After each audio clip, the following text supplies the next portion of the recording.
February 18th, 2026. A massive crash rocks the heart of Charlotte, and right in the center of the wreckage, NBA superstar LaMelo Ball. This wasn't just a fender bender. It was the inevitable explosion of a ticking time bomb, sending social media into a frenzy as old footage of his reckless driving started flooding timeline. Now, the headlines are screaming that his luck has finally run out. But beyond the rumors and the noise, what actually went down on that asphalt? Let's break down the chaos. It's Wednesday, February 18th, 2026, around 4:30 in the afternoon. Rush hour tension is building, and Hornets point guard LaMelo Ball is cruising westbound on East Trade Street in Uptown Charlotte. He isn't driving a sedan, he's piloting a monster, a custom, camouflage-colored 2022 GMC Hummer EV Edition 1. A street-legal tank, he's navigating the intersection of Trade and Tryon streets, effectively the heartbeat of the city, where pedestrian traffic and gridlock meet head-on. Then, a split-second decision changes everything. Ball attempts an unprotected left turn onto the one-way Tryon Street, cutting right across the path of an oncoming silver Kia sedan. Disaster strikes. The Hummer slams into the Kia with such force that the Hummer's front left wheel is ripped clean off the chassis, completely dislodged from the frame. The Kia is absolutely destroyed up front. A crumpled mess of steel and plastic. Neither vehicle is driving away from this. Both had to be dragged off on flatbeds. Footage from WSOC TV catches the aftermath. The Hummer looking like a wounded beast, swerving moments before impact. Out steps Ball, casually rocking an aqua-colored Hornets hoodie, surveying the damage. The driver of the Kia stumbles out, shaken, walking toward Ball's massive truck in the middle of the intersection. Tensions are high. Witnesses nearby didn't just see it, they felt it. An employee at a local halal food cart described a bone-rattling crunch that stopped conversations dead. A manager at the Sweet Green on the corner watched the whole thing unfold. In a heartbeat, a crowd of 50 to 100 onlookers swarmed the scene, phones out, recording history, and this is where the story gets bizarre. LaMelo Ball, standing next to a three-wheeled Hummer stranded on the pavement, pulls a move that is honestly just peak LaMelo. He doesn't wait for a tow truck in the back of a squad car. He walks over to a waiting Lamborghini and gets whisked away from the scene like a VIP leaving a club. Think about the optics. You just smashed a 9,000-pound electric tank into a compact car, and your getaway vehicle is an Italian supercar? That's not a car accident procedure. That is a transition scene in a rap video. The Charlotte-Mecklenburg Police Department was all over the scene, yet mysteriously, no police report was immediately dropped. No official cause of crash, no confirmation of who was at fault. The authorities were playing their cards incredibly close to the vest. They wouldn't even officially confirm Ball was the driver, despite the fact that high-definition photos, 4K video, and 100 eyeballs placed him right there in the driver's seat. One person involved had to be treated by medics for minor injuries, thankfully non-life-threatening, though the authorities kept it vague on whether it was the Kia driver or a passenger. As for LaMelo, not a scratch on him. A league source practically shrugged it off, confirming the star point guard was completely fine. The resilience, or maybe the audacity, is wild. The very next day, LaMelo wasn't on the injury report. He was scheduled to suit up and face the Houston Rockets like nothing happened. The timeline is insane. He hits Hornets practice in the morning, demolishes a Hummer in the afternoon, and prepares to drop 20 points by the next evening. As of February 19th, 2026, it was radio silence. No statements from LaMelo, nothing from the Hornets, nothing from the police, just a wall of silence. The only info trickling out came from anonymous sources whispering that Ball was unhurt, but the lack of an official statement was deafening. When the organization goes mute, the player says nothing, and the police withhold the report, you know something messy's happening behind the scenes. So naturally, the internet did what it does best. It filled the void with absolute chaos. Hoops Alerts on X pointed out the absurdity of swapping a totaled Hummer for a Lambo while sighing in relief that everyone survived. Betting analyst Liam joked that Vegas sportsbooks were probably sweating, holding the betting lines hostage until they got proof that their star player wasn't in a cast. Mara, in English, started circulating the crash footage, analyzing the custom Hummer like it was game film, breaking down the impact frame by frame. First Down Media didn't sugarcoat it, posting the video with a caption that basically read, "This is a nightmare look for the young face of the franchise." Then, things got dark. NNO Sports dropped a heavy reminder linking LaMelo's crash to the tragic memory of Bobby Phil's widow. For those who don't know the history, Bobby Phills was a Hornets player who lost his life in a car crash back in the year 2000, racing his Porsche at over 100 miles per hour. That is a wound that has never fully healed in Charlotte. If you don't get why locals are tense, that's why. Meanwhile, over on Reddit, the gloves came completely off. In the NBA subreddit, users weren't surprised. They were dissecting his reputation, noting that Ball is notorious for driving like he's in a video game, constantly blowing red lights. Even in the Hornets' own fan subreddit, the mood wasn't sympathy, it was frustration. Fans were pleading with their star to grow up before he throws his career or a life away. The Charlotte subreddit focused on the entitlement, calling out the sheer absurdity of driving a military-grade vehicle through a crowded city center like it's a toy. Other threads turned into forensic investigations, with users debating if he tried to beat a yellow light, speculating on the physics of the crash, and assigning blame before the cops even filed paperwork. See, when the public judges you, there's no due process. There is no judge, no jury, and definitely no appeals. The verdict comes in the form of thousands of brutal comments, endless Reddit threads, and a collective realization that you have crossed the line from fun to dangerous. And for LaMelo, this isn't just about one bad turn on a Wednesday. This wasn't a freak accident. To many, this felt inevitable. This looks like the most predictable disaster in modern NBA history. Anyone paying attention to LaMelo Ball's driving habits saw this train wreck coming from miles away. The crash on February 18th didn't happen in a vacuum. It was the climax of a long, reckless movie we've all been watching. It's part of a pattern so well documented that social media detectives had compilations of his sketchy driving ready to go before the tow truck even hooked up that Hummer. That is the cold, hard truth. This is a wake-up call, because the internet is full of clips showing him blowing through red lights and speeding near the arena like the laws of physics don't apply to him. Look, we're not talking about some grainy, random dashcam captures here. These are clips compiled by fans and obsessed critics alike, piling up to the point where LaMelo Ball driving has become its own twisted genre of internet content. And the reaction you see, it isn't surprise. It is resignation.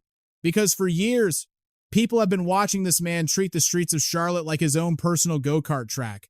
The only question hanging in the air was never times. If times something catastrophic would happen, it was times when asterisk. And let's be real, the Hummer crash was not the first time Ball's driving put an innocent bystander in the crosshairs. Flashback to October 7th, 2023. The lights go down at the Spectrum Center, the game ends, and the chaos begins. Ball allegedly slammed on the gas while peeling out of the employee exit, clipping an 11-year-old fan named Angel Joseph and fracturing the kid's foot in the process. The kid wasn't looking for trouble. He was just looking for an autograph. By May 2024, the boy's mother, Tamaria McCrae, took the gloves off and filed a lawsuit in Mecklenburg County Superior Court against both Ball and the Hornets, demanding over $25,000 in compensatory damages. The lawsuit didn't mince words. It accused Ball of grossly negligent and reckless driving, citing severe injuries, pain, mental anguish, and a pile of medical expenses. And it didn't stop there. It threw the book at the Hornets too, alleging the franchise failed to provide basic security, crowd control, or safety protocols at that exit. But here is where it gets murky. A Charlotte-Mecklenburg police report classified the entire nightmare as non-criminal, noting only minor injuries to a 12-year-old boy who was treated at Atrium Health Mercy. Ball's name? It wasn't even in the report. That litigation remains an ongoing battle. But look at the pattern. In 2023, he ran over a child's foot in a parking lot. Fast forward to 2026, and he smashed a 9,000-pound electric Hummer, basically a tank with license plates, into a Kia sedan at a major intersection. And in between those two bookends of disaster, there is video after video of him blowing through red lights like they are mere suggestions. This isn't a man who had one bad day behind the wheel. This is a man who drives with a disregard for human safety so consistent, so repeated, and so documented that the court of public opinion reached a verdict long before a judge ever could. The calls for action didn't just whisper. They screamed from every corner of the sports world. In the smoking aftermath of the February 18th crash, social media erupted with demands to revoke his license immediately, reflecting a genuine, terrifying concern for public safety. Yet, as of February 19th, 2026, silence. No charges filed against LaMelo Ball. No fault officially determined. No police report released to the public. The CMPD wouldn't even go on record to confirm he was the driver, and the very next day, he laced up his sneakers and dropped points on the hardwood as if absolutely nothing had happened. But let's be honest, LaMelo Ball isn't just another employee. He is a man who signed a 5-year, $203.825 million extension with the Charlotte Hornets. That breaks down to an average of $40.7 to $7 million a year. His career earnings smashed through $18 million as of 2026. And when you are worth that much to an organization, the rules of accountability tend to bend until they break. The radio silence from the Hornets wasn't an oversight, folks. It was a calculated business decision. You do not rock the boat when the boat is worth $200 million. Now, do you remember that haunting tweet from NNO Sports? The one that said LaMelo Ball's crash dragged up buried nightmares for the widow of Bobby Phills? If you don't know the history, listen up. Bobby Phills was a Charlotte Hornets guard on January 12th, 2000. He died in a horrific high-speed crash after practice when he and teammate David Wesley were racing their Porsches at over 100 miles per hour near the arena. Phills lost control, jumped the median, and collided head-on with oncoming traffic. He was killed instantly. 2 others were injured. No alcohol involved, just pure adrenaline-fueled recklessness. The Hornets retired his jersey number 13. And yet, that crash happened in the exact same city where LaMelo Ball wrecked his Hummer. Same franchise, same deadly streets. For Bobby Phil's widow, seeing another Hornets star destroy a vehicle in Uptown Charlotte wasn't just a breaking news story. It was a flashback, a brutal reminder that the franchise she lost her husband to still employs players who treat public roads like Formula One racetracks. The difference between a fender bender and a funeral is measured in split seconds and inches. And LaMelo Ball has been gambling with both of those chips for years. So when people say he was sentenced, they aren't always talking about a judge and a gavel. Sometimes the sentence comes from us from the internet. From the terrifying knowledge that you are one red light, one unprotected left turn, one Kia sedan away from becoming the next name on a list nobody wants to join. Because the next time might not come with a medic report that politely says non-life-threatening injuries. The next time might come with a coroner's van waiting off the court. If you think LaMelo Ball's problems start and stop in the driver's seat of a customized Hummer, you need to wake up.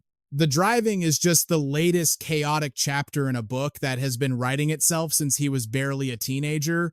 LaMelo LaFrance Ball, born August 22nd, 2001 in Anaheim, California. The youngest son of LeVar and Tina Ball, and the baby brother of NBA players Lonzo and LiAngelo Ball. During his sophomore year at Chino Hills High School in 2017, Ball dropped 92 points in a single game against Los Osos High. But instead of praise, he was eviscerated for cherry-picking, camping out at half-court, hunting glory, and refusing to play a lick of defense. By 2017, Ball bailed on Chino Hills after his father got into a war with the new head coach over training methods. Then came the launch of the LaMelo Ball 1 signature shoe under Big Baller brand, a move that arguably torpedoed his NCAA eligibility before he even graduated. He had committed to play for UCLA at age 13, but he never played a single second in a Bruins uniform.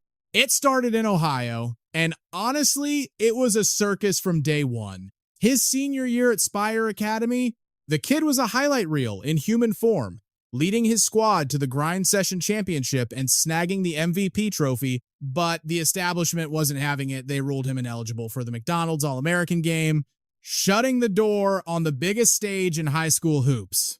The controversy was radioactive.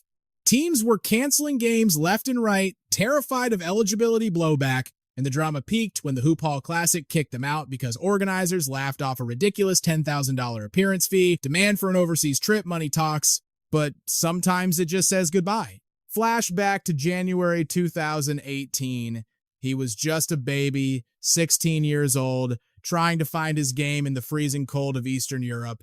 LaMelo inked a deal with Prienai in the Lithuanian Basketball League, a move that felt more like a reality show stunt than career development.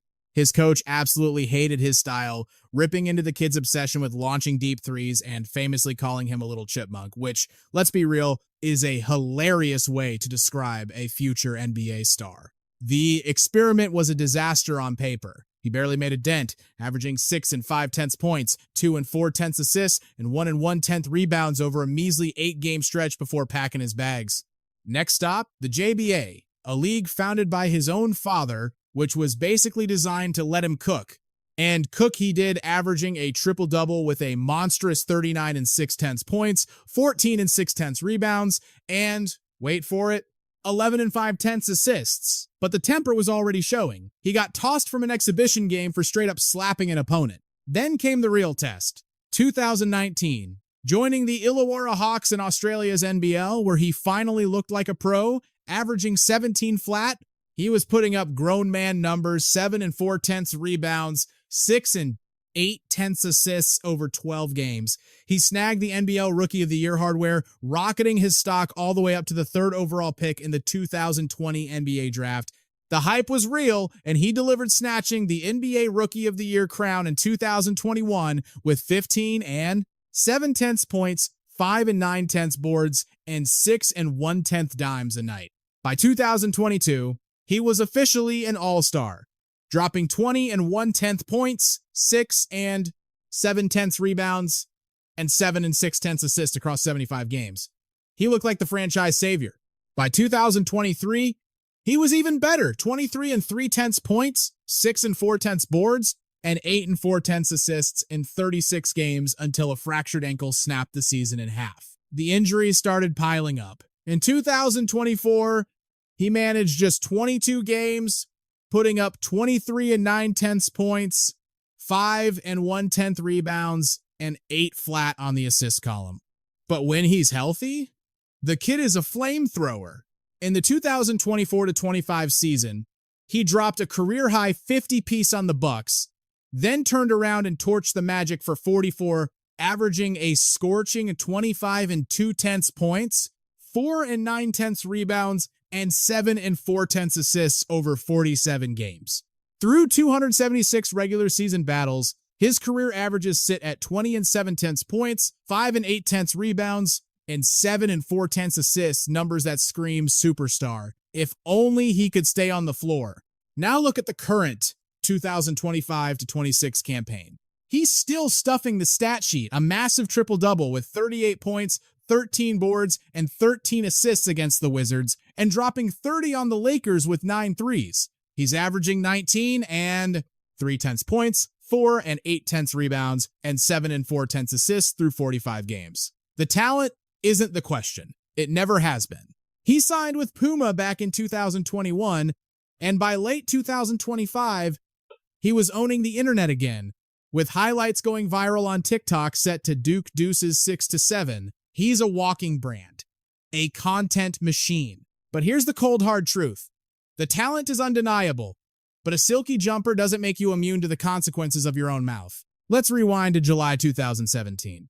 He was 15 on live TV during WWE Raw and decided to drop a racially charged profanity at wrestler The Miz. The crowd gasped, the censors panicked, and the WWE had to issue a frantic apology for the kid's inappropriate language. Then in 2021, he told GQ magazine that school was essentially worthless, sparking a massive backlash for discouraging education among the millions of kids who worship him. Real smooth, Melo. That same year, the league had to hit him with a warning for violating the anti-flopping rule against the 76ers, trying to sell calls instead of playing the game. But the mouth kept running. In November 2024, Ball used anti-gay language in a post-game interview on FanDuel Sports Network, dropping a no-homo comment while talking about defending Giannis Antetokounmpo. It was stupid, it was offensive, and it was expensive. The NBA didn't blink. They slapped him with a $100,000 fine, the maximum amount allowed under the rules. Head coach Charles Lee had to play damage control, saying Ball was very apologetic, while Ball gave the standard "I didn't intend to offend" speech. He didn't learn. In October 2025, he got lighter in the wallet again, $35,000, this time for flipping the bird to a referee during a frustrating loss to the Heat. Classy. By November 2025, the frustration was boiling over physically. He got shoved to the hardwood by Keyshawn George during a scrap with the Wizards, looking less like a leader and more like a target. That same month, the whispers turned into shouts. Reports surfaced that he was fed up with the Hornets amid a brutal 4-11 start, allegedly open to a trade while the front office was pivoting to build around Brandon Miller and rookie Concanoopel. Ball hit up X, formerly Twitter, to deny it, posting a clown emoji and calling the reports false. But in the NBA, where there's smoke, there's usually a dumpster fire. The reality is, he's missed significant time in 4 of his 6 NBA seasons, and then there's the legal nightmare that has nothing to do with basketball. In November 2023, Big Baller Brand co-founder Alan Foster came for the jugular, suing LaMelo, his parents, Puma, and everyone else involved for over $200 million. He alleged trademark infringement, fraud, breach of contract, the whole ugly list. Foster claimed he owned a 33% stake in the family companies, and he wasn't going to let them walk away with it. He accused the Ball family of transferring trademarks without his consent like they were trading cards. Foster even argued that Puma's MB1 line was a ripoff of the branding he helped develop. This feud goes deep, tracing back to Foster getting kicked out amid prior conflicts, including a 2019 lawsuit filed by Lonzo Ball against him. It's a mess. Those cases, still dragging on, lawyers getting rich while the family drama plays out in court documents. So, tally it up. A $100,000 fine, a $35,000 fine, a $200 million lawsuit, a civil suit from the mother of a child he allegedly ran over, constant trade rumors, on-court fights, and now a wrecked Hummer sitting in one of Charlotte's busiest intersections. This isn't a rap video. This is the full, chaotic picture of LaMelo Ball as of February 2026. And the reason this latest crash carries so much weight isn't just because of Twisted Metal at Trade Tryon. It's because of everything that led up to that moment. Every blown red light, every arrogance-fueled fine, every lawsuit, every viral clip. It all screams a question that nobody in the Hornets organization seems brave enough to answer. What happens next time? What happens when the outcome isn't just a dislodged tire and a medic report for minor injuries? Because let's be very clear, there is a history in the NBA of what worse looks like, and it is a history written in blood. Speed kills. The NBA has buried its own sons because of fast cars and bad decisions. We aren't speaking figuratively, we mean literally. And when you place LaMelo Ball's driving record next to the names on that tragic list, the gap between where he is and where those men ended up is terrifyingly narrow. Narrower than anyone in Charlotte should be comfortable with. Let's talk about the ghost that haunts this franchise. Let's start with the name that was already invoked. Bobby Phills. He was a Charlotte Hornets guard, a fan favorite, who died on January 12th, 2000, at just 30 years old. He and teammate David Wesley had just finished practice and decided to race their Porsches at over 100 miles per hour on a public road near the arena. Phills lost control, crossed the median, and collided head-on with another vehicle. Lights out. Story over. That is the stakes. It happened in the blink of an eye. He was killed on impact. Lights out. Meanwhile, 2 innocent people in the oncoming car were left battered and broken. And here's the kicker, there wasn't a drop of alcohol involved. This was a Charlotte Hornets icon tearing up the Charlotte streets, pushing a machine at a speed that left absolutely zero room for human error. The city was devastated. The Hornets raised his jersey to the rafters and the franchise mourned a legend.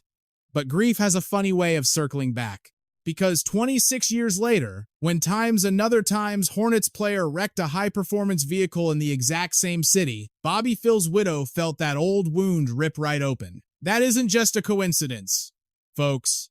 That is a screaming warning sign that nobody bothered to look at. And then you have the heartbreaking story of Malik Sealy, the Minnesota Timberwolves star, who was taken out on May 20th, 2000 at just 30 years old. Sealy was just trying to get home safe after celebrating Kevin Garnett's birthday party. He was doing everything right when his SUV was smashed head-on by a pickup truck roaring down the wrong side of the highway, driven by a drunk driver named Suk Sangwan Fengsane. It was brutal. Sealy died instantly from massive chest trauma. The driver was eventually convicted of vehicular homicide, but that doesn't fix a damn thing. Sealy did nothing wrong. He was just driving home, minding his own business, when a drunk on the wrong side of the road stole his future. And that's the terrifying truth about car accidents. You can follow every rule, check every mirror, and still end up in a body bag because the guy coming the other way didn't care. But when the person who times isn't times doing everything right is a guy with a documented highlight reel of running red lights, the stakes change. The risk isn't just to himself. It's a direct threat to every single Malik Sealy driving in the other lane who never even sees the headlights coming. Then there's the dark tragedy of Eddie Griffin, another Timberwolves talent who died on August 17th, 2007. He was only 25. He was completely wasted. We're talking more than 3 times the legal alcohol limit when he blew past railroad warnings, smashed through a safety barrier, and went toe-to-toe with a moving freight train in Houston. The SUV literally exploded on impact. It was so bad they had to use dental records just to identify him. But there's a detail about Eddie Griffin's story that makes it even more disturbing. Before he died, back in 2006, he was involved in a separate, non-fatal crash where he was allegedly, let's just say, multitasking with a deeply inappropriate private act while trying to drive. His career was already in a nosedive, thanks to severe substance abuse. The red flags were waving, the sirens were blaring, and nobody stepped in effectively enough to stop the inevitable train wreck, literally. Does any of that sound familiar to you? Because for anyone watching LaMelo Ball's driving videos rack up views on social media, it sounds terrifyingly familiar. Rajul Butler, a guy who grinded for 13 NBA seasons with teams like the Clippers and Hornets, died on January 31st, 2018. He was 38. He and his wife, the talented singer Leah LaBelle, were killed in a solo crash in Studio City, California. Butler lost control of his Range Rover doing somewhere between 60 and 90 miles per hour in a 35 zone. The vehicle wiped out a row of parking meters, slammed into a wall, and flipped over. Both of them died right there at the scene. The toxicology report read like a pharmacy inventory, alcohol, marijuana, and methamphetamine were all in Butler's system. 2 lives gone in a snap, all because of excessive speed and bad decisions on a quiet residential street. Now, LaMelo Ball wasn't drunk when he wrecked his Hummer, but he was whipping a left turn across an intersection in a tank so big that the force literally ripped the wheel off the axle. And let's be real, the only difference between Butler's tragic end and Ball's lucky escape isn't talent or skill or character. It is pure dumb luck. Just ask Terry Furlow. He played for the Jazz and died in 1980 at 25. He was on an Ohio highway when his car drifted off the road and wrapped around a pole at high speed. Cocaine was pumping through his veins. 3 NBA seasons. That is all he got before the curtain closed. Then you have Drazen Petrovic, the Hall of Famer, the Mozart of the Nets. He died on June 7th, 1993. He was only 28. He was just a passenger in a car. His girlfriend was driving on a rainy German Autobahn. They clipped a truck and slammed into a barrier. Petrovic wasn't wearing a seatbelt and died from severe head injuries. The man wasn't even driving, and he still didn't make it home to his family. Drew Gordon, a former pro who spent time with the 76ers, died in 2024 at age 33. Motorcycle crash in Oregon, lost control, hit a pickup truck, gone. Those are the players who paid the ultimate price. But now, let's talk about the ones who killed somebody else. This is the part of the story that should have LaMelo Ball staring at the ceiling at 3 a.m. Enter J.R. Smith. Back in 2007, while playing for the Nuggets, Smith caused a fatal crash in New Jersey. He blew right through a stop sign in his SUV and T-boned another car. Neither he nor his passenger, Andre Bell, were buckled up. They both got ejected from the vehicle. Bell died from head trauma 2 days later. Smith, he walked away with a few scratches. A grand jury passed on vehicular manslaughter, so he pleaded guilty to reckless driving. He served 24 days of a 90-day jail sentence, did 500 hours of community service, and sat out 7 NBA games. But here's the thing, his driving record was already a mile long with suspensions and speeding tickets well before the crash happened. J.R. Smith ran a stop sign. LaMelo Ball runs red lights on camera for likes. The parallel writes itself in neon letters. The only difference is that when J.R. Smith decided traffic laws were optional, there was someone in his path, and that someone didn't survive the impact. And don't forget Mookie Blaylock, the former All-Star for the Hawks. He caused a head-on collision in Atlanta in 2013 when he drifted into oncoming traffic. His SUV smashed into another car, killing a passenger named Monica Murphy. She was 43 years old. Her husband was badly injured. Just innocent people destroyed in an instant. Blaylock had a rap sheet prior DUI arrests and a history of epilepsy where doctors warned him a seizure could happen at the wheel, but the law doesn't deal in maybes. He eventually pleaded guilty to vehicular homicide. The judge handed down a 15-year sentence, and he sat in a cell for 3 of them before probation finally cut him loose. 15 years. That is the price for drifting into oncoming traffic. Now, cut to LaMelo Ball swinging his massive Hummer into the path of a Kia during a sloppy, unprotected left turn. Sure, the geometry is different, the speed is different, and thank God the outcome was different, but the fundamental act, the arrogance of steering a heavy machine into space that belongs to someone else, is exactly the same. Look at Anthony Grundy, former Atlanta Hawk.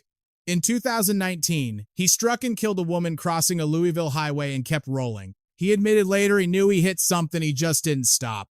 Police charged him with leaving the scene and failure to render aid, but the damage was already done. Hit a human being, knew it, kept driving. That isn't just a crime, that is the absolute nightmare scenario that keeps people awake at night. And to be fair, because we have to be fair here, LaMelo Ball, for all the criticism about that crash on February 18th, didn't run. He stayed at the intersection, he got out of the car, he actually interacted with the other driver before security whisked him away. In this league, staying put matters. But don't think the comparison to hit and runs is off the table just yet, because history shows even players who didn't kill anyone have panicked and fled the scene. Dennis Rodman, 2016, the worm drives the wrong way down a California freeway, forces another car to swerve into a wall, and then he leaves without even exchanging insurance info. They threw the book at him. Hit and run, wrong way driving, driving without a valid license, and just for flavor, lying to the cops. I mean, it's Dennis Rodman. The man was practically the mascot for chaos. Adding wrong way freeway driver to his resume felt like a weirdly natural progression. And while LaMelo Ball hasn't driven the wrong way down a highway, not yet anyway, the fact that the public even entertains that comparison, that we nod and think, yeah, sounds possible, tells you exactly how terrified people are of his driving habits. Then you have the other side of the coin, the players who weren't the villains, but the victims. Bobby Hurley, 1993, rookie year with the Kings. He gets T-boned by a station wagon, running dark with no lights. Collapsed lungs, shattered bones, he was fighting for his life. He wasn't wearing a seatbelt, and physics took over, he was launched right out of the vehicle. He tried to make a comeback, but let's be real, those injuries effectively stole his career before it even started. Fast forward to Chandler Parsons in 2020. Smoked by a drunk driver. Traumatic brain injury, herniated disc, torn labrum. Done. Career over. Just like that. These men lost their livelihoods and nearly their lives because some stranger decided to be reckless behind the wheel. And the suffocating irony here, LaMelo Ball isn't the victim in this story. He is the someone else. He is the stranger you need to watch out for. He is the rolling risk factor. Now, take that context and drop LaMelo's February 18th, 2026 crash right in the middle of it. A GMC Hummer EV, basically a tank smashing into a Kia sedan in Uptown Charlotte. Miraculously, no body bags. Just one person treated for minor bumps and bruises. Ball, he walked away without a scratch. He was literally playing basketball the very next day like nothing happened. No handcuffs, no police report, no statement to the press, zero accountability, just another Tuesday for the superstar. On the surface, it looks like a minor fender bender. But underneath, it is the latest data point in a blood-soaked pattern that has haunted the NBA for decades, a pattern that ends in death. Bobby Phills didn't wake up planning to die on a Charlotte road. Malik Sealy didn't plan on a drunk driver ending his life. Eddie Griffin didn't plan to plow into a freight train. Andre Bell didn't plan to lose his life just because J.R. Smith decided a stop sign was optional. Monica Murphy didn't plan to die because Mookie Blaylock drifted into her lane. None of them signed up for that, but they're gone. And they're gone because someone, maybe the player, maybe the other guy, made a split-second decision behind the wheel that couldn't be undone. LaMelo Ball has been making those same dangerous decisions. The only difference? He hasn't had to pay the price. Yet. And let me tell you, the word yet is doing more heavy lifting in that sentence than any word ever should, because that crash on February 18th, it wasn't a 100-mile-per-hour drag race. It wasn't a wrong-way suicide run on the freeway. It wasn't a DUI nightmare. It wasn't a hit and run. But make no mistake, it was a warning shot. It was a reminder that on a random Wednesday, the margin between a broken axle and a funeral procession is measured in fractions of a second and inches of pavement. If that Kia had been moving 5 miles per hour faster, if Ball had turned a heartbeat later, if a kid had been crossing the street, if that Hummer had rolled over instead of spinning out, we wouldn't be talking about stats right now. We'd be having a very, very different conversation. So, what is the actual sentence for LaMelo Ball? It isn't a prison term. It isn't a fine from the commissioner. It isn't a check written to settle a lawsuit.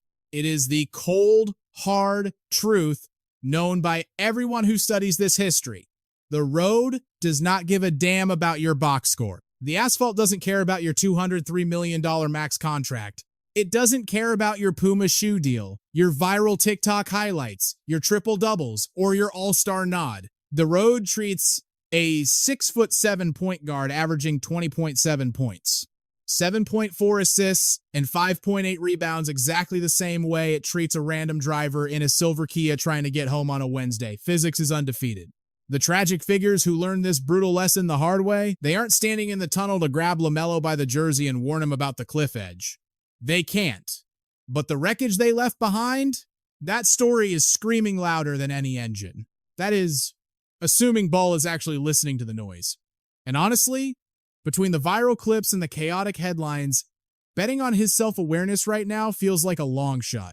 Let's just say that is a massive skepticism-inducing, but maybe, just maybe, this crash is the violent wake-up call that finally sticks.